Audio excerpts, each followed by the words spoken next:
Sir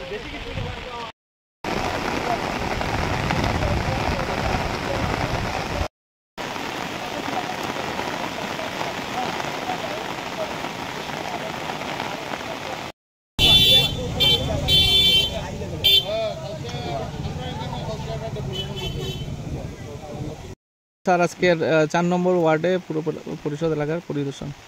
এখানে যেহেতু আমরা এখানে 4 নম্বর ওয়ার্ডে এসেছি, আমার সাথে তহসিলদার এসেছেন এবং আমি সম্মানীয় জিপি সাহেবকে আমি এনেছি। এখানে যে বিভিন্ন সময় যে জলের যে নিষ্কাশন ব্যবস্থার যে সমস্যা হচ্ছে এগুলো আমরা দেখতে এসেছি এবং যারা গ্রামবাসী আছেন ওনাদের সাথে কথা বলেছি।